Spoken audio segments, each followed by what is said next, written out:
Millénium qui est le règne de 1000 ans de Jésus-Christ. Donc on va lire Apocalypse chapitre 20 des versets 1 à 6.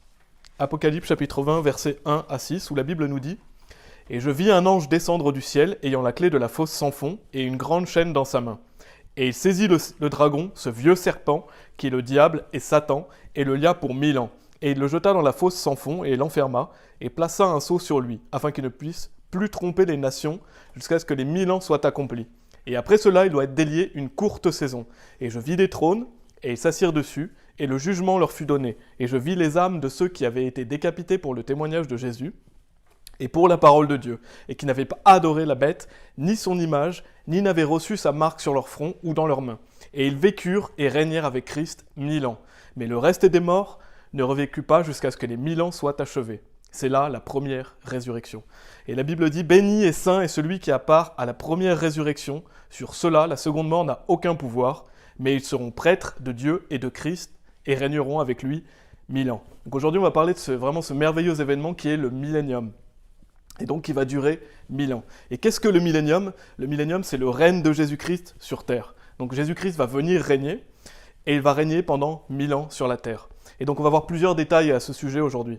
Déjà, on va situer chronologiquement cet événement. Donc, frère Joël nous avait donné un bon timing de l'Apocalypse, mais je vais remémorer un peu quelques passages, simplement pour quand est-ce que le millénium va commencer. Et bien, le millénium va commencer après certains événements de l'Apocalypse, notamment les tribulations. Donc, il y aura une période de tribulation de 3 ans et demi.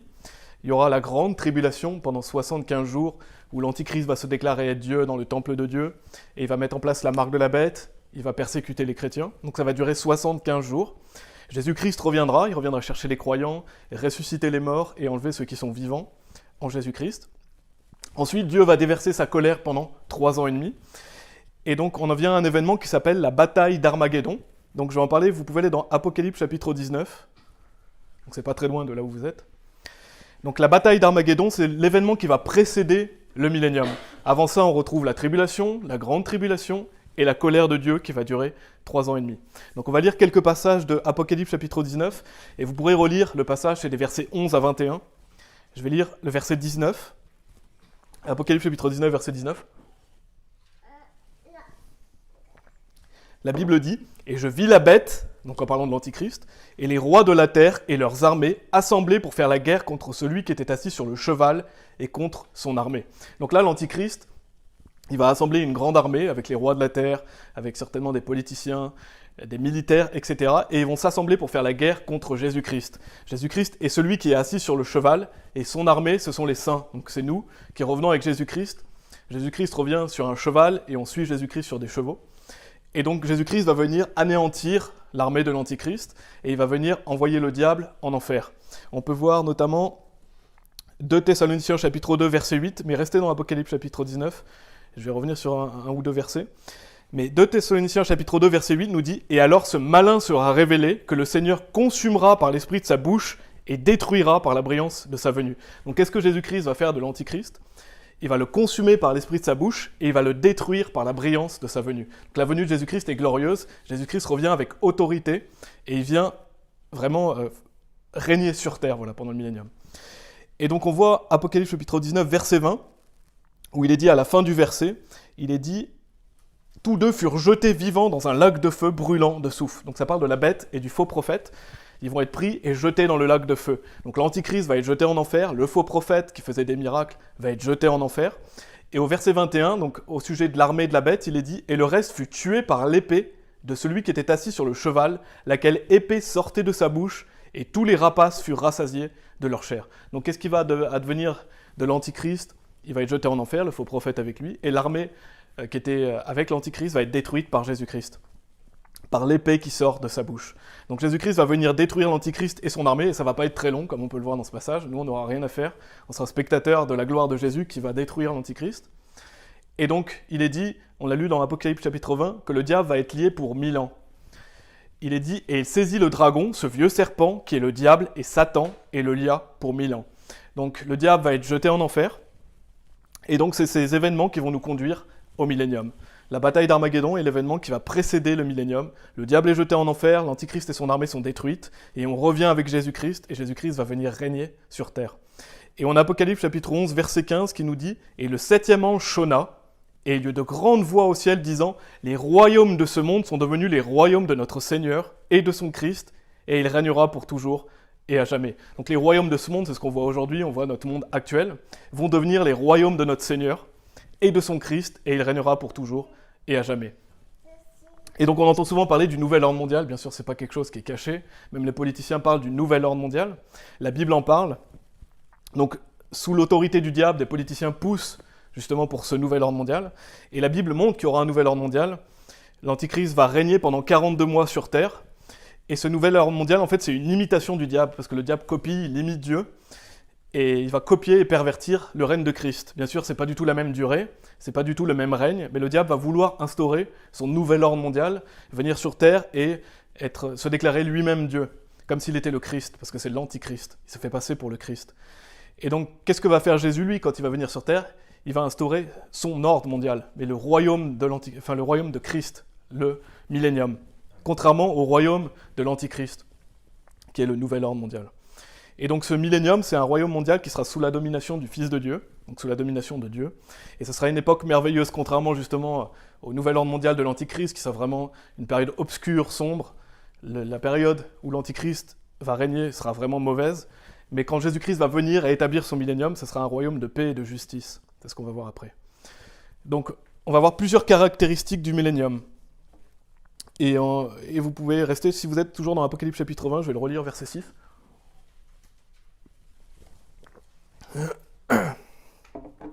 Donc une des premières caractéristiques du millénium qu'on a vu, c'est que Satan sera absent. Et ça, c'est vraiment quelque chose qui fait une grosse différence, parce qu'aujourd'hui, Satan est présent, il est sur Terre, il séduit, il trompe, il manipule les gens. Satan ne sera plus là, donc ça va faire forcément une grosse différence, parce que notre adversaire ne sera plus là. Donc forcément, par exemple, tout ce qui est évangélisation, tout ce qui est relié à la parole de Dieu sera beaucoup plus simple. Parce qu'on voit dans notre monde actuel, il y a toujours des freins, Satan est toujours là pour essayer de mettre des barrages, pour pervertir, pour mentir. Donc ça sera un vrai soulagement, le fait que le diable ne sera plus présent pendant le millénium. Apocalypse chapitre 20, je vais relire le verset 6, il est dit « Béni et saint est celui qui a part à la première résurrection ». Donc ça c'est le retour de Christ, l'enlèvement. Sur eux, la seconde mort n'a aucun pouvoir. Donc ça veut dire qu'on ne peut plus jamais aller en enfer et on ne peut plus mourir. Mais ils seront prêtres de Dieu et de Christ et régneront avec lui 1000 ans. Donc vraiment la Bible parle du fait que le millénium va durer 1000 ans. Le règne de Christ sur terre, ce sera pendant 1000 ans. Et la royauté revient de droit à Jésus-Christ. Je vais lire trois versets à ce sujet. Vous pouvez aller dans Ésaïe chapitre 9 verset 6, dans l'Ancien Testament. Je vais lire 3 versets qui montrent la royauté de Christ notamment. On a Apocalypse chapitre 19 verset 16 qui nous dit « Et il a sur sa vesture et sur sa cuisse un nom écrit « Roi des rois et Seigneur des seigneurs ». Jésus est le roi des rois, il est le Seigneur des seigneurs. La royauté lui revient. Ésaïe chapitre 9 verset 6 nous dit « Car un enfant nous est né », donc on voit clairement que ça parle de Christ, du Fils de Dieu. « Un fils nous est donné, et le gouvernement sera sur son épaule. Son nom s'appellera Merveilleux, Conseiller, le Dieu puissant, le Père éternel, le Prince de paix. » Ça c'est un bon passage pour montrer que Jésus-Christ est Dieu. J'en avais déjà parlé dans un message, mais si vous tombez sur des témoins de Jéhovah, allez dans Ésaïe chapitre 9 verset 6, parce que dans leur Bible, il est écrit aussi qu'il est Dieu. Donc ils ne peuvent même pas renier, dans leur propre Bible, il est écrit que Jésus-Christ est Dieu. Et donc on voit qu'il est le Dieu puissant, donc Jésus-Christ est le roi des rois, Seigneur des seigneurs, et il est Dieu. Donc ça lui revient de droit de régner sur la terre. Et bien sûr, Dieu est trinitaire. On croit dans un Dieu trinitaire, le Père, le Fils et le Saint-Esprit. 3 personnes différentes, mais un seul Dieu. Et je vais lire Luc chapitre 1, versets 32 et 33, où il est dit « Il sera grand et sera appelé le Fils du plus haut, et le Seigneur Dieu lui donnera le trône de son père David, et il régnera sur la maison de Jacob pour toujours, et son royaume sera sans fin. » Donc on avait vu dans Ésaïe chapitre 9, verset 6, qu'il est dit « Le gouvernement sera sur son épaule », parce que c'est Jésus-Christ qui va régner. Il va régner avec autorité et justice. Et Apocalypse chapitre 12, verset 5, que je vais lire simplement aussi, nous dit « Et elle donna le jour à un enfant mâle qui allait diriger toutes les nations avec un bâton de fer, et son enfant fut enlevé vers Dieu et vers son trône. » Quand Jésus-Christ va diriger, il va diriger avec un bâton de fer, donc avec autorité, avec justice. Et donc c'est un royaume, on va voir plusieurs caractéristiques après, mais où le Fils de Dieu va régner, et il est digne par sa royauté, par le fait qu'il est Dieu, et il est digne aussi de régner parce que c'est lui qui nous a rachetés. En fait, toutes les personnes qui sont sauvées, qui vont prendre part au millénium, qui auront été ressuscités ou qui auront été changés, vont pouvoir y prendre part grâce à Jésus-Christ. Si vous pouvez aller au millénium, c'est grâce à Jésus-Christ. Et on va lire Apocalypse chapitre 5. Je Je vais lire un passage de Apocalypse chapitre 5 qui montre que la gloire, l'honneur lui revient, et que si nous, en tant que chrétiens et personnes sauvées, avant l'enlèvement, on peut y prendre part une fois qu'on sera ressuscité et après tous les événements qu'on a vus, c'est uniquement grâce à Jésus-Christ. Et il est dit donc Apocalypse chapitre 5, versets 9 à 13. Et ils chantèrent un cantique nouveau disant « Tu es digne de prendre le livre et d'en ouvrir les sceaux. » Donc en parlant de Jésus-Christ, « Car tu as été tué, et tu nous as rachetés à Dieu par ton sang, hors de chaque parenté, et langue, et peuple, et nation. Et il nous a fait rois et prêtres à notre Dieu, et nous régnerons sur la terre. Et je regardais et j'entendis la voix de beaucoup d'anges tout autour du trône, et des bêtes, et des anciens, et leur nombre était 10 000 fois 10 000, et des milliers de milliers, disant d'une voix retentissante, « Digne est l'agneau qui a été tué pour recevoir pouvoir, et richesse, et sagesse, et vigueur, et honneur, et gloire, et bénédiction. Et chaque créature qui est au ciel, et sur la terre, et au-dessous de la terre, et celles qui sont dans la mer, et toutes celles qui sont en elle, les entendis-je, disant « Bénédiction, et honneur, et gloire, et pouvoir, soit à celui qui est assis sur le trône, et à l'agneau pour toujours, et à jamais. » Donc on voit vraiment dans ce passage que c'est Jésus-Christ qui nous a rachetés. Il est dit « Tu nous as rachetés à Dieu par ton sang, hors de chaque parenté, et langue, et peuple, et nation. » Donc il y aura des gens de chaque peuple, de chaque nation. Et Jésus-Christ nous a fait rois et prêtres à notre Dieu, et nous régnerons sur la terre. Donc Jésus-Christ, c'est celui qui va régner en tant que roi sur terre, et nous allons régner avec Christ. Et si nous pouvons régner avec Christ et prendre part à cet événement, c'est parce qu'il nous a rachetés.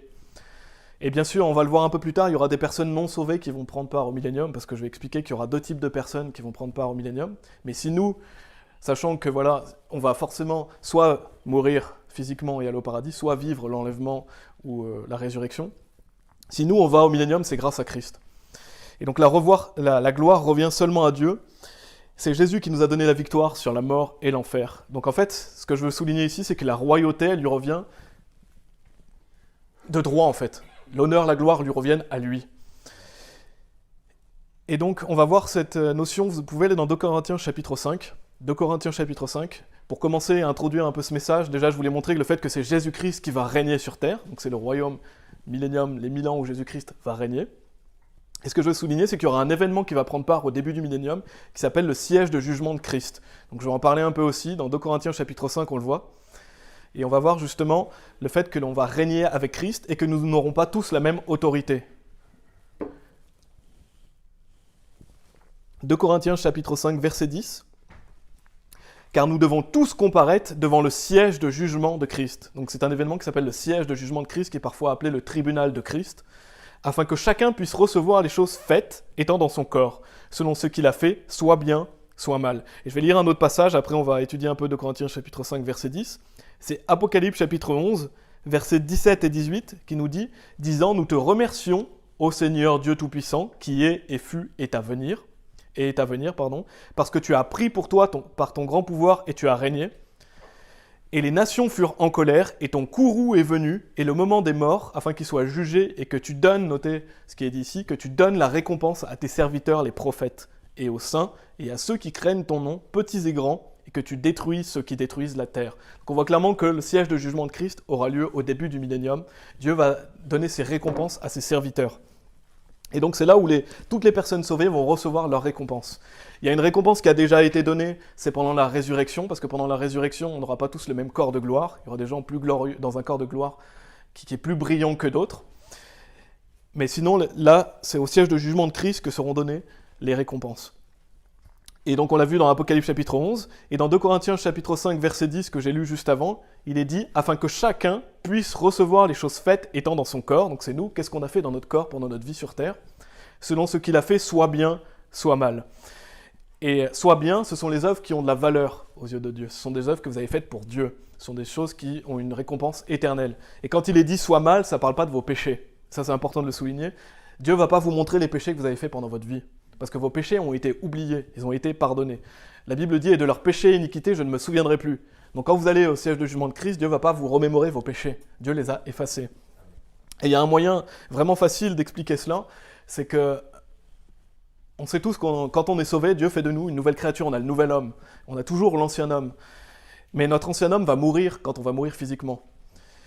Et donc l'ancien homme, il n'existe plus une fois qu'on est mort, ou alors quand on a été changé ou ressuscité. Donc c'est le nouvel homme qui va au paradis. Le nouvel homme, est-ce qu'il a des péchés ?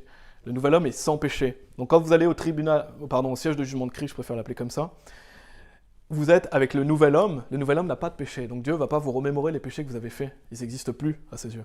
Donc quand il est dit soit mal, en fait soit mal, ça veut dire les œuvres qui n'ont pas de valeur. Et on va le voir dans 1 Corinthiens chapitre 3, vous pouvez y aller.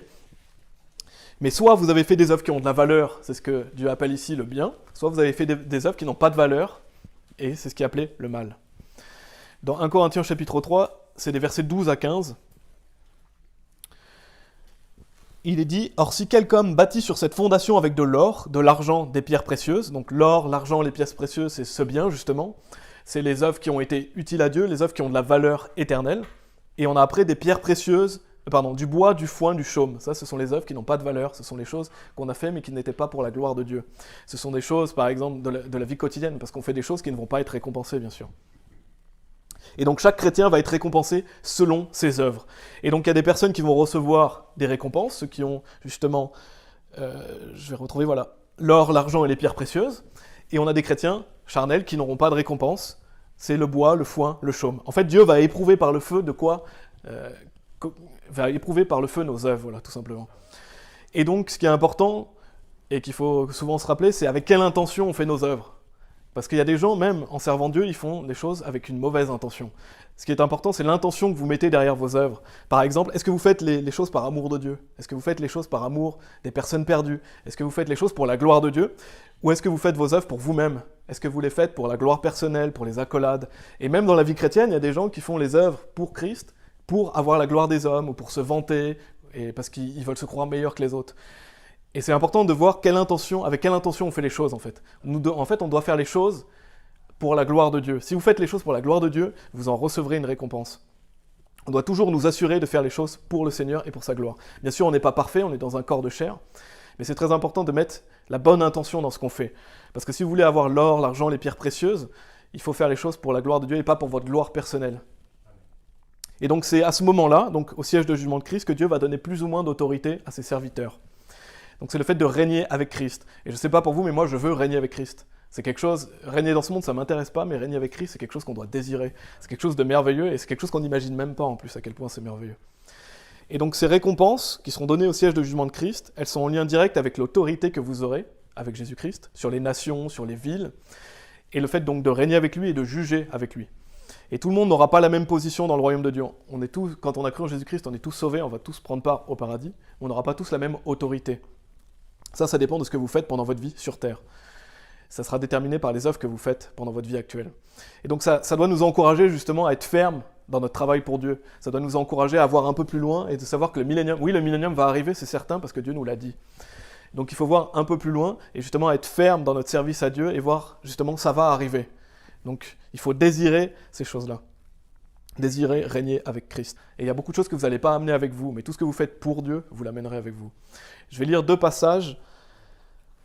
Apocalypse chapitre 2, versets 26 et 27, toujours sur le même sujet, qui nous dit « Et à celui qui l'emporte et garde mes œuvres jusqu'à la fin, je lui donnerai pouvoir sur les nations, et il les dirigera avec un bâton de fer, comme les vases d'un potier, ils seront brisés en éclats, comme j'ai reçu de mon Père. » Donc on voit que Dieu va donner de l'autorité à ses serviteurs, et il les dirigera avec un bâton de fer, comme les vases d'un potier, ils seront brisés en éclats, comme j'ai reçu de mon Père. Donc très certainement, Dieu va nous donner autorité sur des nations, sur des villes, on ne sait pas exactement, mais on aura une certaine autorité.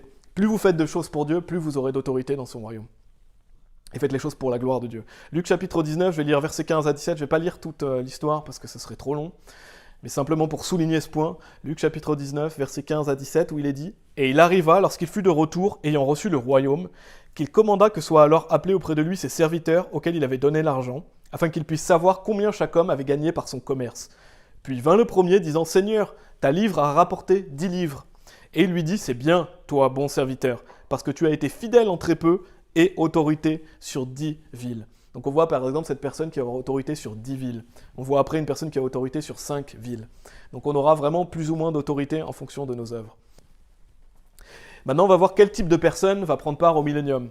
Quel type de personne va prendre part au millénium? On sait que Christ va régner. On sait qu'on va régner avec Christ. Donc la première catégorie de personnes sont les personnes sauvées. Ce sont des personnes qui sont éternelles. Donc on ne pourra plus mourir quand on est dans notre corps de gloire. On ne mourra jamais.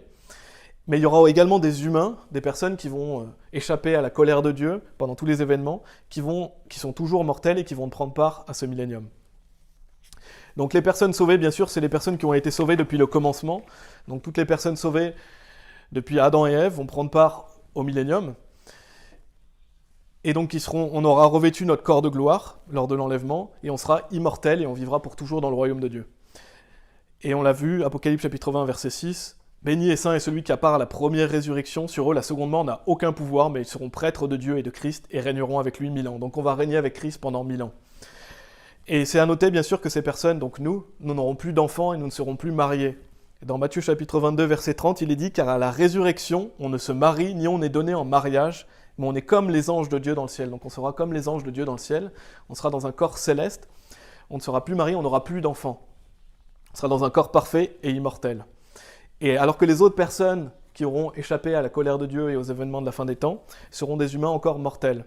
Et il y aura probablement des gens sauvés, des gens qui ont été sauvés après l'enlèvement, donc des personnes qui vont être sauvées pendant la colère de Dieu, donc ils seront sauvés, ils vont rentrer dans le millénium, mais ils ne seront pas ressuscités, ils seront ressuscités qu'après le jugement du grand trône blanc. Donc il y aura des gens sauvés, mais il y aura aussi des gens non sauvés qui vont prendre part au millénium. Et donc ces personnes auront encore le choix de recevoir ou non la vie éternelle. Donc ces personnes devront encore croire en Jésus-Christ afin de recevoir la vie éternelle. Et si elles rejettent Christ avant leur mort physique, elles iront en enfer. Donc ça, ce sont vraiment des choses pour introduire ce sujet. On a vu que Christ va régner. On a vu qu'il y aura deux types de personnes. On a vu qu'on allait recevoir nos récompenses au commencement du millénium. Maintenant, on va voir des changements qui vont avoir lieu pendant le millénium. Quel changement il va y avoir lieu par rapport à notre monde actuel? Et quels sont donc les aboutissements de la domination de Jésus-Christ? Du fait qu'il dirige les nations, sur quoi ça va aboutir? Et le premier point que je veux faire, c'est qu'il y aura une paix mondiale. Donc quand Christ va régner, la paix sera mondiale. Et ça, c'est vraiment quelque chose de réjouissant. Ce n'est pas cette fausse paix que notre monde nous offre. Souvent, il y a de la fausse paix dans notre monde. On le voit avec les fausses philosophies, les fausses religions, le bouddhisme, la méditation pleine conscience, certaines philosophies qui vous disent, voilà, c'est comme ça que vous pouvez avoir la paix. Tout ça, c'est du diable. La vraie paix, elle vient du prince de la paix, qui est Jésus-Christ. On a lu Ésaïe chapitre 9, verset 6, à la fin du verset, il est dit « le prince de paix ». Jésus-Christ, c'est le prince de paix. Donc si vous n'avez pas Jésus-Christ, vous n'avez pas la paix. Et donc, il y a un point bien sûr qui est à savoir, c'est que même pendant cette vie sur terre, nous pouvons avoir la paix, parce que bien sûr, quand on a cru en Christ, on est en paix avec Dieu, et parce que c'est un fruit de l'esprit. La Bible nous dit que la paix est un des fruits de l'esprit. Et dans Jean chapitre 14, verset 27, il est dit « je vous laisse la paix ». Donc Jésus-Christ nous laisse sa paix. « Je vous donne ma paix ». Je vous donne non pas comme le monde donne, que votre cœur ne soit pas troublé et qu'il n'ait pas peur non plus. Donc Jésus-Christ nous laisse sa paix. Donc on peut être en paix même dans ce monde. Pourquoi? Parce qu'on a l'Esprit de Dieu. Et on est en paix avec Dieu parce que Dieu a pardonné nos péchés. Donc ça, c'est une paix qu'on a par l'Esprit. Maintenant, quand Christ va régner, ce sera une paix mondiale. C'est différent. Jésus-Christ va venir établir la vraie paix que beaucoup de gens recherchent, malheureusement, dans des mauvais chemins. Et on va lire Michée, chapitre 4. C'est un des prophètes mineurs de l'Ancien Testament, Michée, chapitre 4, si vous voulez y aller. Toujours pour parler de cette notion de la paix mondiale que va apporter Jésus-Christ.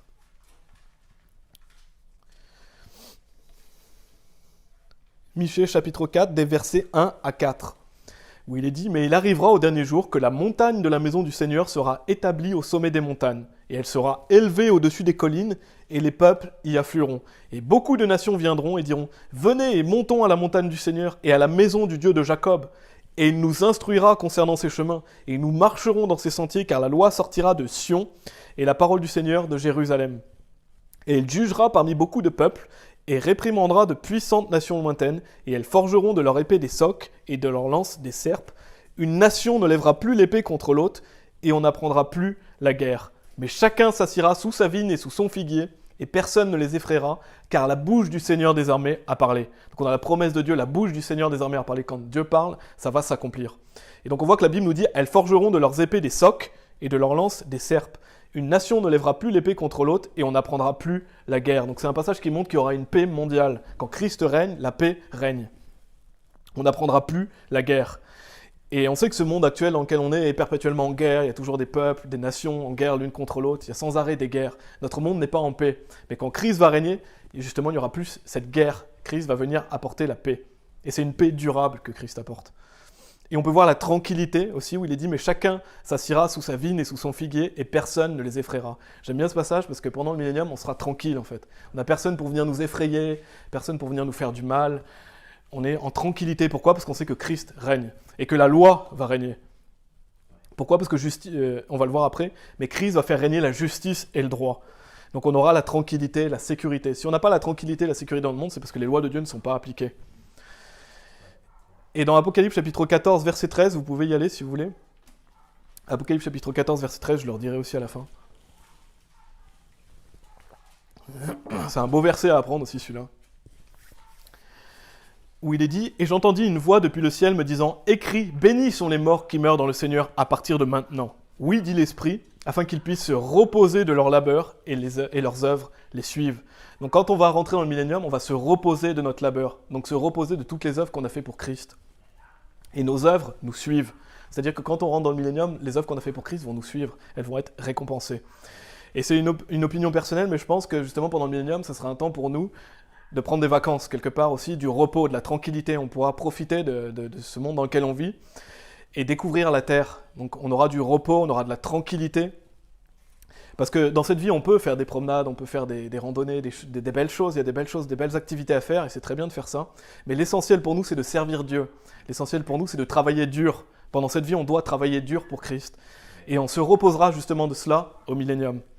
Et quand on pense justement à beaucoup de personnes qui pensent qu'à faire le tour du monde, et qui font ça dans un but égoïste, c'est-à-dire découvrir la terre, faire le tour du monde, et par exemple les gens qui vont pratiquer le bouddhisme, et qui vont aller visiter un peu tous les pays en disant qu'ils sont en paix, etc. Ces personnes qui font ça dans un but personnel, des fois on pourrait se dire « Oh, ils ont de la chance de faire tout ça ». Mais nous, c'est après qu'on pourra se reposer de nos labeurs. Donc c'est maintenant qu'on doit travailler en fait. On doit travailler maintenant dans cette vie pour se reposer de toutes nos œuvres. On doit travailler dur pour Christ. Une fois que vous êtes au millénium, c'est fini. C'est maintenant qu'il faut travailler. Et donc, par exemple, quand on pense à toutes les heures de soul winning qu'on peut faire, eh ben, ça sera récompensé un jour. Dieu voit ce qu'on fait et nous le récompensera. Donc en fait, ce qu'on doit faire, c'est des sacrifices personnels. La Bible dit d'ailleurs qu'on doit se sacrifier à soi-même. Donc c'est un sacrifice personnel de donner du temps à Dieu pour faire des œuvres. Et on pourra se reposer de notre labeur quand on sera dans le millénium. Donc ça c'est le premier point, il y aura un royaume de paix. Jésus-Christ va appliquer la paix, il y aura de la tranquillité, il y aura du repos. Maintenant il y a aussi le royaume de justice. Vous pouvez aller dans Ésaïe chapitre 2. Le millénium est un royaume de justice. Un royaume de paix, mais également de justice. Dans Ésaïe chapitre 2, versets 3 et 4, la Bible dit « Et beaucoup de personnes viendront et diront « Venez et montons à la montagne du Seigneur. » On peut voir que c'est un passage parallèle à Michée chapitre 4, versets 1 à 4. Et il est dit « À la maison du Dieu de Jacob, et il nous instruira de ses chemins, et nous marcherons dans ses sentiers, car de Sion sortira la loi, et de Jérusalem la parole du Seigneur. Et il jugera parmi les nations, et il réprimandera beaucoup de peuples, et de leurs épées ils forgeront des charrues, et de leurs lances des serpes. Une nation ne lèvera plus l'épée contre une autre nation, et on n'apprendra plus la guerre. » Donc on voit toujours cette notion de paix durable que va instaurer Jésus-Christ. Mais on voit aussi qu'il est dit « Car de Sion sortira la loi, et de Jérusalem. » Donc la loi de Dieu va être appliquée pendant le millénium. Dieu va appliquer sa loi. Contrairement à aujourd'hui où la justice est corrompue, on voit les politiciens corrompus, la justice corrompue, il n'y a pas de justice dans notre monde bien souvent. Mais quand Christ sera au pouvoir, la justice va être appliquée. C'est-à-dire que la loi de Dieu qui est dans l'Ancien Testament va être appliquée parfaitement. Et c'est ça qui va nous assurer justement l'équité et la justice. La loi de Dieu nous apporte la tranquillité, l'équité, la justice. Et c'est totalement différent du monde dans lequel on vit. Vraiment, le millénium sera un monde totalement différent du monde dans lequel on vit, où justement on voit cette injustice, on voit cette iniquité, cette perversion. Beaucoup de gens justement se demandent où est la justice dans ce monde. Beaucoup de gens sont choqués par tout ce qui se passe, mais quand Christ va régner, la justice va régner. Donc toute la corruption qu'on peut voir aujourd'hui sera terminée. Quand Jésus sera en charge, le monde sera juste et parfaitement gouverné. Bien sûr, il y aura toujours des gens pour se rebeller, on va le voir après, mais Dieu va faire appliquer la loi pendant le millénium. Donc c'est un royaume de justice. On va aller dans Ésaïe 65. Donc normalement vous êtes dans Ésaïe chapitre 2, Ésaïe chapitre 65, et vous pouvez laisser quelque chose, soit un doigt, soit un marque-page, parce qu'on va y revenir. Ésaïe chapitre 65. Le troisième point que je veux faire, c'est que le millénium est un royaume de joie et d'allégresse. Le millénium est un royaume de joie et d'allégresse. Dans Ésaïe chapitre 65, versets 18 et 19, il est dit « Mais soyez heureux et réjouissez-vous pour toujours en ce que je vais créer, car voici, je vais créer Jérusalem une réjouissance et son peuple une joie. Et je m'égayerai en Jérusalem et me réjouirai en mon peuple. et on n'y entendra plus la voix des gémissements, ni la voix des pleurs. Donc le millénium sera vraiment un moment de joie, un moment d'allégresse pour nous, peuple de Dieu. Et on a Romains chapitre 8, si vous voulez aller, mais gardez vraiment quelque chose dans Ésaïe 65.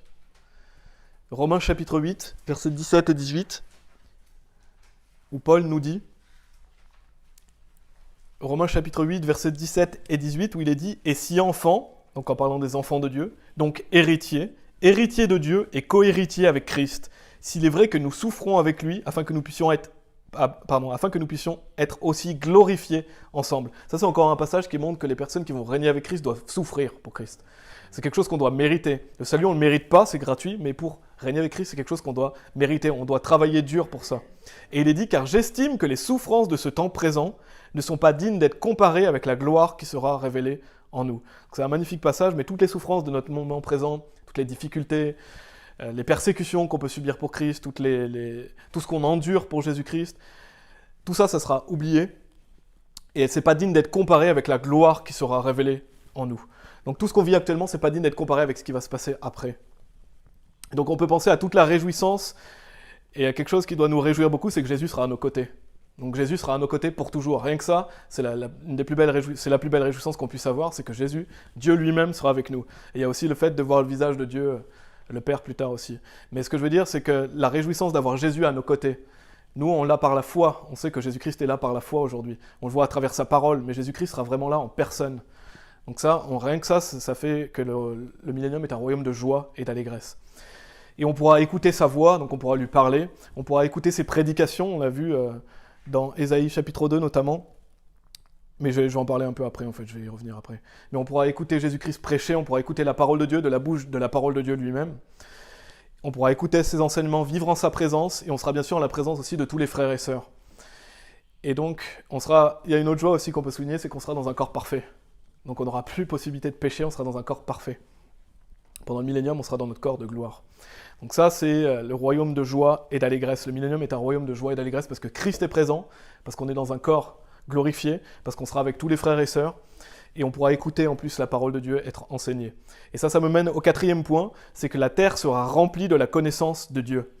Quand Christ va régner, la terre sera remplie de la connaissance de Dieu. On a lu tout à l'heure Michée chapitre 4, je vais relire le verset 2, où il est dit « Et beaucoup de nations viendront et diront « Venez et montons à la montagne du Seigneur et à la maison du Dieu de Jacob, et il nous instruira concernant ses chemins, et nous marcherons dans ses sentiers, car la loi sortira de Sion et la parole du Seigneur de Jérusalem. » Donc on voit que Dieu va nous instruire concernant ses chemins. Donc on sera instruit par Jésus-Christ. Dieu va nous enseigner la parole. Et il est dit « Nous marcherons dans ces sentiers, car la loi sortira de Sion. » Donc Dieu va nous parler directement.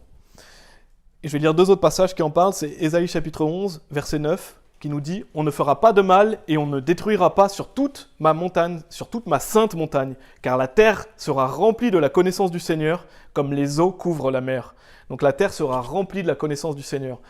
Donc ça veut dire que la terre, pendant le millénium, la parole de Dieu ne sera pas cachée, la vérité sera exposée, visible.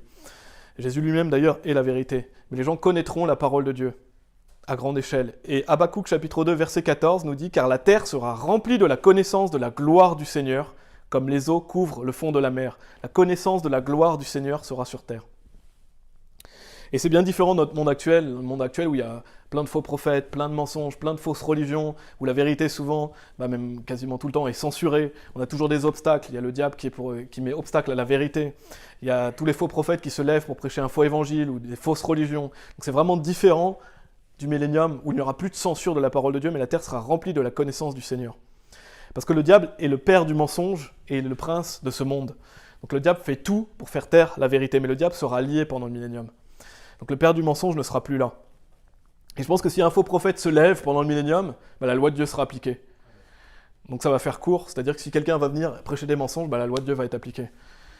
Et tant mieux, Dieu soit loué pour ça. Quand on pense justement à toutes les sectes qu'il y a sur terre, toutes les fausses religions qui font justement demeurer les gens dans l'obscurité, ça sera terminé. Et je vous ai dit de garder quelque chose dans Ésaïe 65. Je vais lire le verset 24. Donc là, on montre vraiment que la terre sera remplie de la connaissance de Dieu. Et les gens auront encore moins d'excuses qu'à notre époque actuelle d'ailleurs, on le verra après, j'en reparlerai après.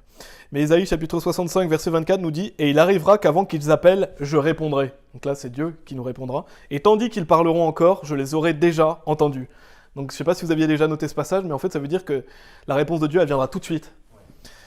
En fait on aura une relation étroite avec le Seigneur, une communion instantanée. On peut penser quand vous prenez votre téléphone, vous voulez appeler un ami, et bien avant que vous l'appelez, il répond. Ben, c'est ce que Dieu va faire, c'est-à-dire avant que vous l'appeliez, il va répondre. Donc en fait, on a une communication comme une sorte de télépathie avec Dieu. Et d'ailleurs, c'est pas étonnant que le diable pousse pour ces choses-là, avec le nouvel ordre mondial, avec toutes les technologies, etc., parce que le diable veut copier Dieu. Mais avec Dieu, on aura justement une communication instantanée. Et donc, avant qu'on appelle Dieu, il va nous répondre. Ça, c'est vraiment encore un motif de grande réjouissance. Non seulement on va lui parler en face, mais dès qu'on aura envie de lui parler, hop, je suis là. Et tandis qu'ils parleront encore, je les aurai déjà entendus. Donc on parlera, il nous aura déjà entendus.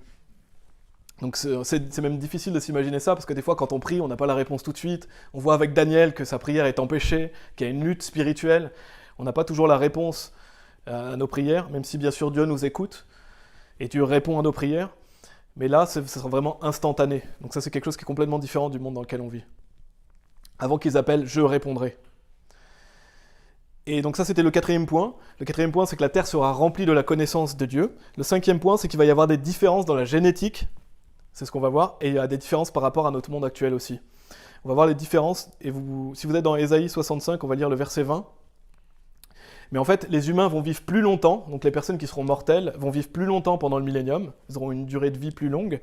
Et les animaux seront végétariens. Et les animaux seront en paix entre eux aussi. Donc on a vu qu'il y aurait des humains pendant le millénium, des personnes mortelles. Il y aura donc encore des naissances, il y aura encore des morts.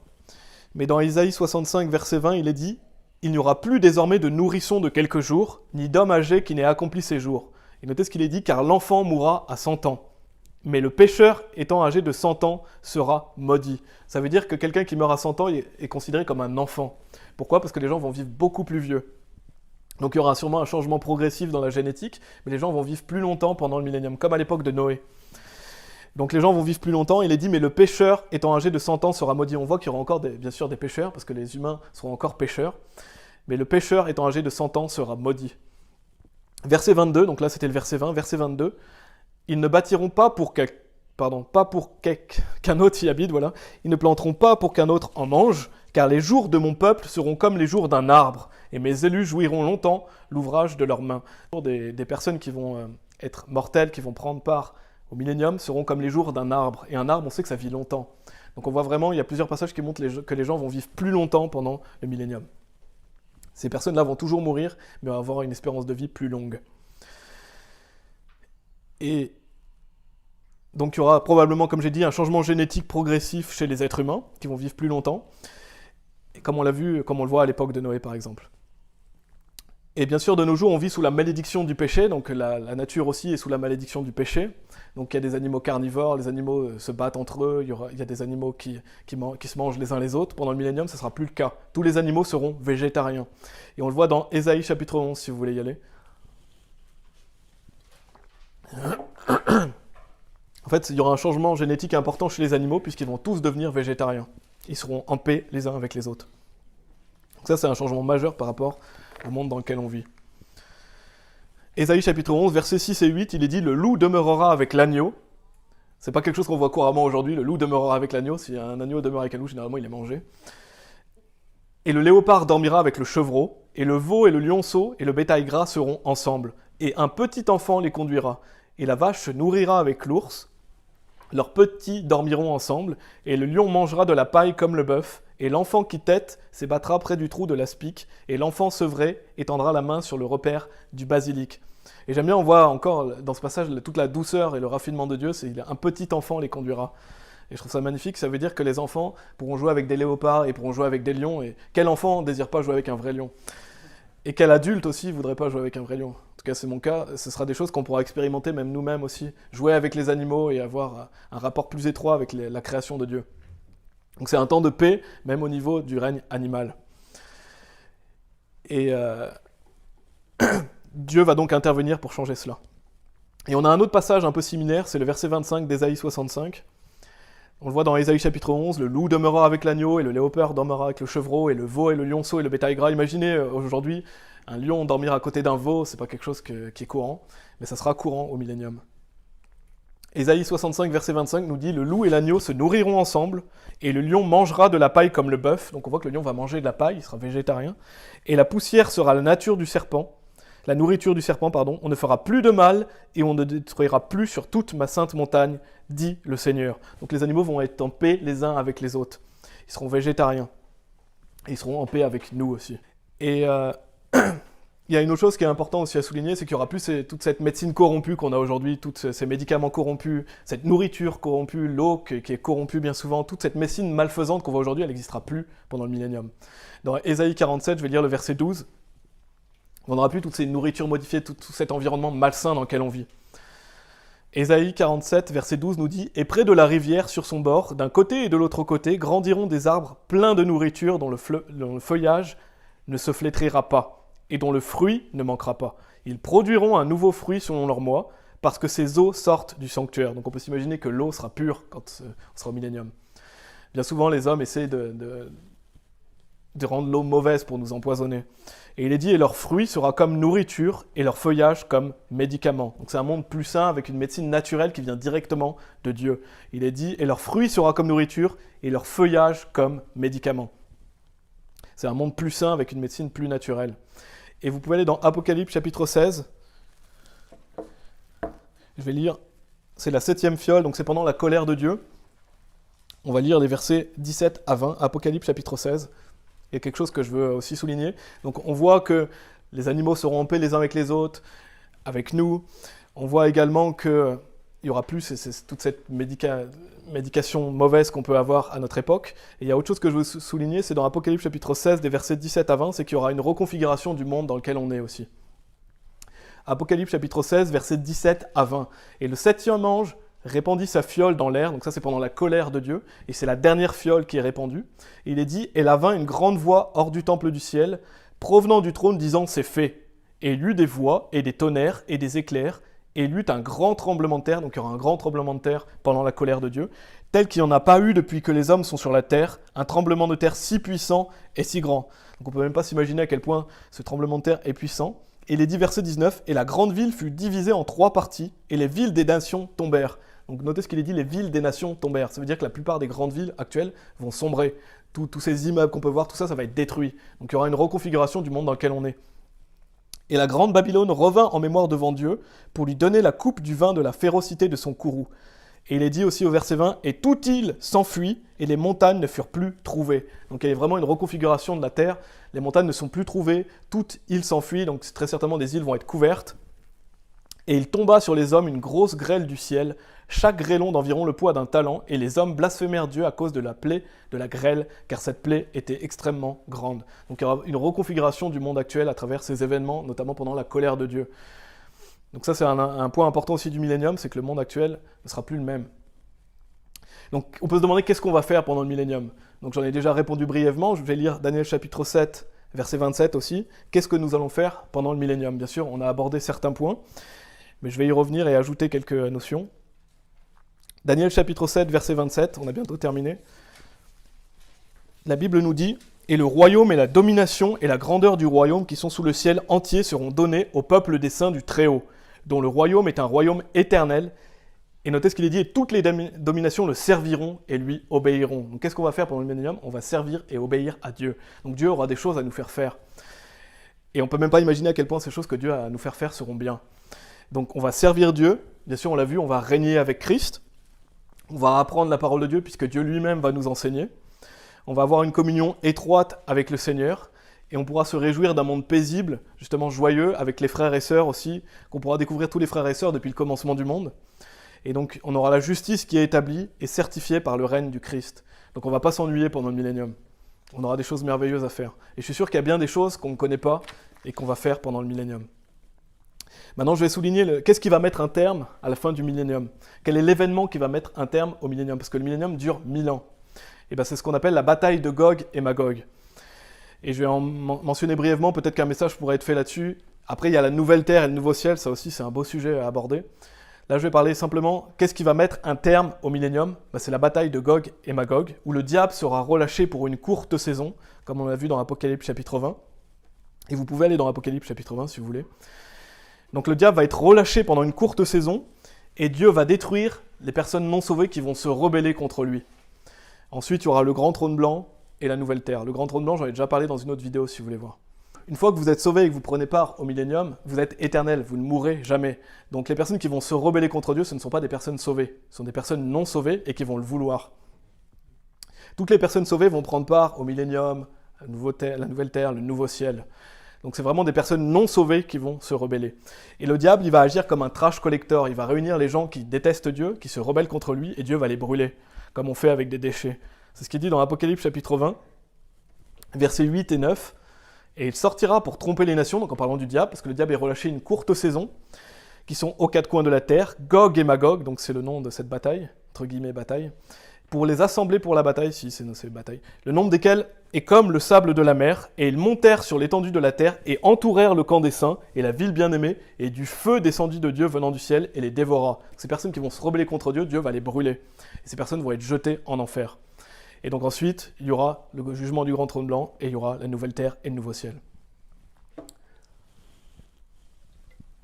Vous pouvez aller dans 1 Corinthiens chapitre 15 si vous voulez. En conclusion de ce qu'on a vu, maintenant qu'on a pu voir la gloire du règne de Jésus-Christ, Jésus-Christ va venir régner sur terre pendant 1000 ans, on a l'assurance d'y prendre part, parce qu'on est enfant de Dieu. On a pu voir que son royaume est un royaume de paix, de justice, la connaissance de Dieu sera sur toute la terre, il y aura de la joie et de l'allégresse.